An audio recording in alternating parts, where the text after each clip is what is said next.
지난 주말 동안 나온 소식들 때문에 잠 못 잔 분들 많으시죠? 아마 걱정하는 분들도 많으실 텐데 저는 오히려 그럴 필요 없다고 봅니다. 그렇지 않나요? 최근까지 우리가 걱정했던 게 뭔가요? 3차 검찰개혁이 그 어떤 때보다 중요한데 다들 너무 전당대회에만 몰두하고 있는 거 아니야? 이런 거였죠. 재래식 언론들도 그랬지만 우리도 그랬습니다. 어떤 사람이 왜 안 되는지부터 시작해서 1인 1표제를 어떤 방식으로 흔들 건지, 이재명 대통령이 누구를 밀어주고 누구를 압박하는지에 대한 해석 등 워낙 굵직한 사안들이 전당대회 쪽으로 쏠려 있었기 때문에 어떻게 보면 당연한 현상이었습니다. 그런데 이재명 대통령의 기자회견 그리고 주말 사이 있었던 2기 내각 발표 덕분에 보안수사권 문제가 다시 수면 위로 떠올랐고, 그래서 저는 이 자체는 굉장히 긍정적인 현상으로 본다는 거죠. 이건 이거대로 우리가 어떤 목소리를 높여야 하는지 말씀드리면 될 것 같은데 문제가 하나 있습니다. 그냥 냉정하게 말씀드리면 이 정부가 진짜 우려했던 최악의 방향으로 가기 시작했구나, 이재명 대통령이 민주당 당원들과 지지자들의 마음을 집권 초기처럼 뜨겁게 되돌리기는 매우 어려운 상황까지 가게 됐구나, 이렇게 말씀드려야 할 때가 온 것 같습니다. 물론 우리가 지금까지 벌어진 일들이 실제 이재명 대통령의 의중인지, 소문대로 뉴박 세력의 최종 배후가 이재명 대통령인지 알 수 없습니다. 확실한 것과 확실해 보이는 것은 엄연히 다르기 때문에 구분을 하셔야 하고요. 그러나 그럼에도 불구하고 이런 것과는 상관없이 너무 많은 의혹과 정황들이 나왔고요. 굉장히 많은 사람들이 확신에 가까운 의심을 하고 있는 와중에 한찬식 민정수석을 임명했다는 소식까지 겹쳐지고, 이렇게 되니까 의심을 강하게 하고 있던 분들은 확신에 더 무게가 실리게 되지 않았나 싶거든요. 그래서 우리가 이 정도 됐으면 보는 관점을 다르게 가져갈 필요도 있겠더라고요. 어차피 재래식 언론은 물론이고 유튜브도 뉴박 스피커들이 거의 장악을 하고 있습니다. 그래서 여길 통해 나오는 해석과 기조는 민주당 코어 지지층들이 상실감을 느낄 만한 소식으로 앞으로도 대부분 뒤덮일 겁니다. 그래서 저는 오히려 최근까지 어떤 상황이 어떻게 벌어졌는지 정리하는 것보다도요, 지방선거 이후에 갑자기 이런 의심이 증폭되게 된 계기가 분명히 존재하고 이걸 기점으로 당원과 지지자들의 마음이 크게 식었다고 볼 수 있거든요. 어느 정도냐면 오늘 발표된 자료만 보더라도 이재명 대통령의 국정수행 평가가 취임 후 처음으로 부정평가가 긍정평가를 역전했을 정도입니다. 그래서 오늘은 이렇게 된 계기가 뭐고, 이재명 대통령의 기자회견부터 한찬식 민정수석 임명을 어떻게 바라봐야 할지, 그리고 지금 당장 우리가 할 수 있는 건 뭔지 이 얘기를 좀 해보려 합니다. 일단 관점을 바꾸시는 게 중요해 보입니다. 우리가 얼마 전까지만 해도 이재명 대통령은 성공해야 된다, 이재명 정부가 성공해야 한다, 이렇게 생각했잖아요. 그런데 이건 그냥 기본값으로 바닥에 깔아두시고요. 이제는 민주진영을 어떻게든 살려야 한다, 이 관점으로 모든 사안을 바라보시는 게 그나마 마음도 편하고 내가 앞으로 뭘 할 수 있을지가 더 명확하게 보입니다. 자, 최근 몇 주 사이에 굉장히 많은 게 바뀌었는데요. 지방선거 이전에 있었던 일들은 이미 많이 다뤄드렸으니 그 이후에 어떤 일이 벌어졌는지만 간략하게 정리해 보겠습니다. 사실 지방선거 직후까지만 해도 아무리 대통령마다 공가가 있다 해도 문재인 대통령을 조롱하고 악마화하는 걸 민주진영에서는 하면 안 되는 거 아닌가? 이 정도로만 생각하고 있었습니다. 그래서 이 시기부터 마음이 식으려 한다는 표현이 여기저기서 재조명됐던 거죠. 그렇게 생각되고 있던 차에 이제는 더 이상 용인하고 넘어갈 수 없다고 전환된 계기가 뭐다? 노무현 재단과 유시민 작가를 본격적으로 건들기 시작하면서 저는 이게 굉장히 중요한 포인트라고 봅니다. 여기서 우리가 하나만 생각해야 할 건 유시민 작가께서 본격적으로 비평 활동을 시작하신다고 하잖아요. 아마 이번 주 다스베이다 출연이 그 시작일 걸로 보이는데 이걸 잘 생각해 보셔야 합니다. 유시민 작가님을 오랫동안 봐왔던 분들은 이분의 전투력이 얼마나 대단한지, 그리고 한번 싸우면 얼마나 치열하고 치밀하게 싸우는 분인지도 아실 겁니다. 그런데 이 전투력보다 더 중요한 건 유시민 작가님은 뒤를 생각하지 않고 싸운다는 겁니다. 무슨 말이냐? 명예욕이나 무욕, 권력욕이 없는 분이기 때문에 본인이 얼마나 큰 상처를 입을지, 본인의 삶이 얼마나 불편해질지 이런 걸 따지지 않고 싸우는 분이기 때문에 한편으로는 걱정도 되고 한편으로는 지금 상황이 얼마나 심각한지를 짐작할 수 있는 지표라는 거죠. 이걸 애써 외면하면서 본인도 찔리는 게 있으니까 나오는 거다, 알릴레오를 본인이 그만뒀지 이재명 정부가 그만두라 했냐, 이런 식으로 비평하는 사람들은 본인이 얼마나 무지하고 무식한지, 그리고 얼마나 빨리 비평가라는 직업을 잃게 될지를 스스로 증명하는 꼴이라고 보시면 됩니다. 자, 그럼 어떤 지점이 유시민 작가를 다시 소환하게 된 거냐? 대부분이 노무현 재단 관련 일들만 생각하실 수 있는데요. 오히려 유시민 작가께서는 이걸 기점으로 앞으로 더 큰 문제가 발생할 것 같다고 판단하신 게 아닌가 싶습니다. 그게 뭔지는 지금부터 설명해 드리겠습니다. 자, 지금 다시 보안수사권 관련 이슈가 수면 위로 떠오르고 있다고 말씀드렸죠. 결정적인 계기는 이재명 대통령의 기자회견 발언이었다고 보는데 일단 그 발언부터 잠깐 듣고 오겠습니다. 보안수사 이름으로 이만큼 권한을 줬더니 또 이걸 이만하게 만들어가지고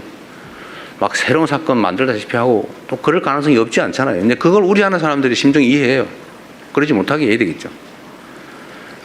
그래서 저는 아주 최소한의 엄격한 조건 하에 아주 최소한만 하면 좋겠다. 악용 여지가 있어서 걱정이면 악용되지 않게 만들면 되잖아요.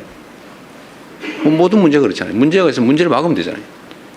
그래서 보안수사는 안 하는 게 맞는데 나중에 악용될 여지가 없는 아주 예외적인 그런 경우에까지 다 봉쇄해 놓으면 나중에 문제가 생길 수 있겠다 라는 게 제 생각인데, 그것조차도 문제가 있다, 그럼 막 그런 악용 가능성이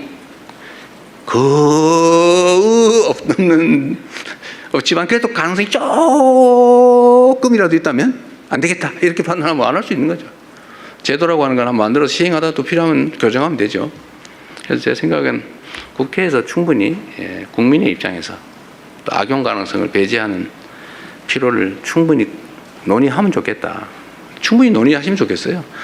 무조건 이게 진리야 이렇게 하는 거라든지 뭐 이거를 가지고 내가 정치적인 이익을 한번 챙겨봐야지 이렇게 접근하지 않는다면 뭐 충분히 논의해서 해결할 수 있겠다 생각합니다. 사실 글 쓰는 입장에서 냉정하게 말씀드리면 이건 그렇게 논란이 될 만한 발언은 아니었습니다. 제가 지난번 기자회견 때도 말씀드렸던 것처럼 내 생각은 이런데 그럼에도 내 생각을 고집하지 않겠다. 국회에서 결정하면 그 결정을 나는 전적으로 따르겠다. 이 말씀을 한 겁니다. 오늘 아침에 김어준 공장장도 저랑 똑같이 해석을 했거든요. 그런데 그럼에도 불구하고 이 발언이 왜 걱정으로 번지고 있는 거냐? 간단합니다. 사실 이 발언만으로 모두가 의심을 하지는 않았습니다. 그런데 이런 의심을 하고 있는 와중에 민정수석으로 누구를 임명했다? 한찬식 변호사를 임명했습니다. 그 장면도 짧게 보고 오겠습니다.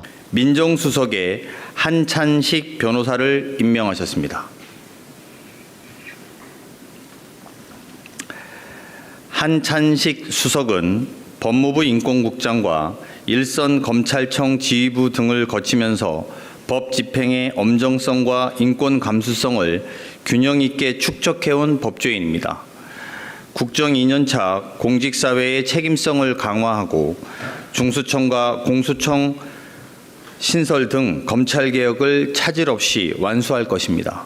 한찬식 민정수석 관련 논란은 사실 간단합니다. 우선 수사 이력만 보면 노무현 정부와 문재인 정부를 모두 건드렸던 사람입니다. 그러니 당원과 지지자들은 어떻게 이런 사람을 임명할 수가 있냐, 반노반문이 이재명 정부에서는 훈장이 되는 거냐 이렇게 생각할 가능성이 더 커진 거죠. 주요 경력만 보면 솔직히 윤석열 정부에서 임명한 인사라고 해도 이상하지 않아 보일 정도입니다. 여기서 중요한 거, 그럼 우리가 이런 이력과 경력만 보고 분노하는 걸까요? 그게 아니라는 게 중요합니다. 아마 대부분이 이력과 경력만 보고 분노하실 텐데 더 중요하게 볼 건 따로 있다고 봅니다. 간단합니다. 지금 새롭게 임명되는 사람들의 명분이 뭐죠? 2기 내각을 구성한다는 게 명분이죠. 이게 포인트인 겁니다. 잘 생각해 보시면 이재명 대통령 취임 초기 상황이 어땠나요? 인수위도 없이 출범한 정부였고 그 당시 대통령실에는 컴퓨터와 필기구도 찾아볼 수 없을 정도였다고 했죠. 그래서 이 당시에는 봉옥을 임명하든 누구를 임명하든 상황이 너무 안 좋았기 때문에 이재명 대통령 뜻이 있겠지, 일단은 지켜봐 주자, 대부분이 이렇게 넘어갈 수 있었습니다. 즉 1기 내각은 이재명 대통령의 뜻이 100% 반영됐다고 보기 어렵다고 대부분이 해석을 했다는 겁니다. 그런데 지금은 그게 아니죠. 2기 내각이 구성되고 있는 겁니다. 이게 왜 중요하냐면 지금부터는 이재명 대통령의 의중, 국정 운영 방향, 철학 이런 게 모두 담기고 표현되는 인사 임명이라는 거잖아요. 그렇기 때문에 한찬식 민정수석 임명이 특히나 납득이 안 되는 겁니다. 단순히 이력과 경력만 문제가 되는 게 아니라 2기 내각 구성 인물이라는 점 때문에 더욱 논란이 되고 있다는 건데, 문제는 이게 어떤 거랑 겹친다? 더욱 심해지고 있는 노문조 털레유 공격, 그리고 총리실과 법무부에서 나온 검찰개혁 관련 소식들이죠. 총리실에선 민주당 전당대회가 끝나면 3차 검찰개혁을 추진하겠다고 하고 법무부 장관은 보안 수사를 없애면 대안이 있나 이러고 있습니다. 이런 와중에 민정수석을 한찬식으로 임명해버리니 이 정부의 검찰개혁 의지마저 강하게 의심하게 된 상황이라는 거죠. 저는 이게 유시민 작가 등판의 가장 큰 이유라고 보는 겁니다. 노무현 재단 관련된 것만 문제였다면 사실 이건 유시민 작가와 재단 차원에서 법적 대응을 강력하게 하면 해결될 수 있는 문제였습니다. 그런데 여기서 끝나는 게 아니라 박은정 의원이 그랬잖아요. 노무현 재단과 유시민 작가를 건드는 방식이 특수부 검사들 방식이라고요. 이제 좀 흐름이 보이시나요? 제가 그래서 얼마 전에 민주당 원내 지도부를 유심히 봐야 한다고 말씀드렸던 겁니다. 한병도 원내대표부터 박균택 원내 부대표, 그리고 이 원내 지도부가 김용민 법사위원장을 거절했다는 거 그냥 가볍게 넘길 만한 사안이 절대로 아니라는 거죠. 지금 어떤 얘기가 나오고 있는 줄 아세요? 차기 가방위원장 자리에 이현주가 유력하다고 합니다. 이렇게 되면 본격적으로 뉴스공장이나 매불쇼 같은 곳을 제재할 수 있게 되는 거고, 민주당판 이진숙이 등장하는 것과 다를 게 없다고 보는 입장이거든요. 그래서 상임위원들과 상임위원장을 사실상 결정하는 원내 지도부가 그만큼 중요하다는 말씀을 드렸던 겁니다. 여기까지 정리되신 상태에서 올해 2월에 있었던 유시민 작가의 분석을 다시 들어보면 진짜 그렇게 되고 있구나 라고 생각하시게 될 겁니다. 잠깐 듣고 오겠습니다. 이 검찰개혁 문제는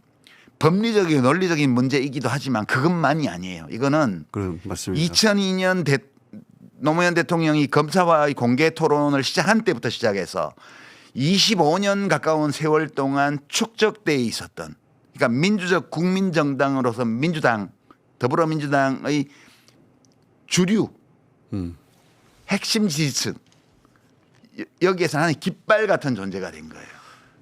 100% 동의합니다. 이거를 만약 그 수사기소 분리라는 이 대원칙을 철저하게 실현하기 위해서 제도 변화를 했다가 일부 부작용이 생기잖아요. 그러면 나중에 보완하면 돼요. 지금 무슨 보안 수사권이니 하나 되지도 않는 이런 얘기들을 가지고, 저는 특히 정성호 법무장관이 국회 상임위에 나와가지고 모든 검사가 다 나쁘다고 생각하지 말라든가, 또는 뭐 이런 얘기한 거 있잖아요. 그전에 모욕적이었어요, 제 생각에는. 왜냐하면 지금까지 검찰개혁 주장한 사람들이 검사가 다 나쁜 놈들이기 때문에 검찰 권한을 뺏으라고 해서 검찰개혁을 주장한 게 아니잖아요. 그리고 그 검찰개혁의 목표는 국민의 인권을 보호하는 거라는 걸 확고한 신념이에요. 근데 그렇게 검찰개혁을 하면 국민 인권 보호가 안 된다고? 무슨 그런 얘기가 있어요? 그러면 그거는 지금까지 조국 사태 때부터 시작해서 서초동에서 어마어마한 집회를 했던 그 모든 시민들을 모욕하는 발언이거든요. 저는 그런 거의 망언이었다고 생각해요.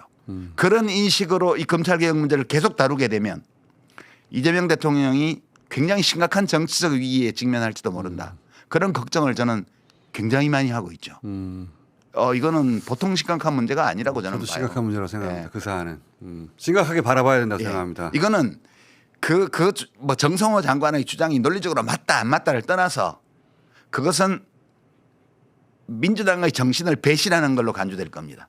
유시민 작가가 왜 굳이 등판하려 하는 건지 이제는 이해가 확실히 되셨죠? 핵심은 검찰개혁인 겁니다. 그리고 이 당시 이야기하던 이재명 대통령의 정치적 어려움이 지금 막 시작됐다고 보시면 되는 거고요. 다른 건 몰라도 검찰개혁을 실패하면 이 정부는 진짜 망합니다. 레임덕이 문제가 아니라 제2의 열린우리당 사태가 분명히 올 겁니다. 민주당 의석수는 절반 수준으로 줄어들 거고요. 이재명 정부는 국정운영 동력을 잃게 되면서 뭘 하고 싶어도 할 수 없는 정부가 되고, 재래식 언론들은 이때부터 식물정부라는 비난을 해댈 겁니다. 그럼 지금 당장 우리가 뭘 해야 하는지 눈에 들어오시죠? 검찰개혁 실패를 막는 게 가장 먼저 해야 할 일이라는 거고요. 이걸 막으려면 뭘 잘해야 한다? 전당대회 투표를 잘 해야 한다는 결론에 도달할 수 있는 겁니다. 사실 보안수사권은 수기의 주제가 아닙니다. 검찰개혁을 하는데 보안수사권을 남겨둘 이유가 없고, 이건 이미 지난 수십 년 동안 이야기가 되어 왔던 겁니다. 그런데도 이걸 확실하게 전면 폐지라고 말하지 못하는 사람을 당대표로 뽑아준다? 그게 검찰개혁 실패의 시작이라고 보고요. 그래서 지난번 영상에서 검찰개혁이 늦어진 이유를 상세하게 다뤄드렸던 겁니다. 다들 기억하시지 않나요? 정청래 대표는 분명 작년 9월까지 검찰개혁을 완수하겠다고 선언을 했습니다. 그래서 매불쇼 같은 곳에 나와서 추석 귀성길에 검찰청은 폐지됐습니다 라는 말을 라디오에서 들으실 수 있게 하겠다, 이런 말을 했었던 거잖아요. 실제로 정청래 대표는 검찰개혁을 속도감 있게 추진하고 있었습니다. 그런데 이걸 막았었던 게 누구다? 정성호 장관이었습니다. 한창 속도전을 낸다는 기사가 나올 때 제동을 걸었던 게 정성호 장관이고요. 이번에 정청래 대표가 보안수사권 전면 폐지 글을 올렸을 때 이걸 비난했던 것도 정성호 장관이었습니다. 그냥 어렵지 않습니다. 개혁 과제를 속도감 있게 완수할 수 있는 당대표와 최고위원들이 필요한 거 아닌가요? 그 기준 그대로 전당대회 투표에 참여하시면 되는 거고요. 참고로 정성호 장관도 조만간 사의를 표명할 거라고 합니다. 이 말은 뭐다? 정성호 장관도 검찰개혁을 최종적으로 논의하는 국회 민주당으로 다시 복귀한다는 소리가 되는 겁니다. 과방위원장의 이현주, 법사위원장의 정성호, 경우 설마가 사람 잡는다는 말이 이번만큼은 틀렸으면 하는 바람입니다. 그냥 단호하게 말씀드리면 이번 전당대회가 망하면 민주당과 이재명 정부 모두 망하는 겁니다. 절대 탈당하시면 안 된다는 거고요. 그래서 오늘은 이해찬 전 대표의 말씀을 빌리겠습니다. 민주당은 개혁을 하려는 것이지 개악을 하려는 것이 아니다. 오늘 내용은 여기까지입니다. 유익하셨다면 구독과 좋아요로 영상 제작에 힘을 주시면 감사드리겠습니다. 저는 내일 다시 찾아뵙도록 하겠습니다. 감사합니다.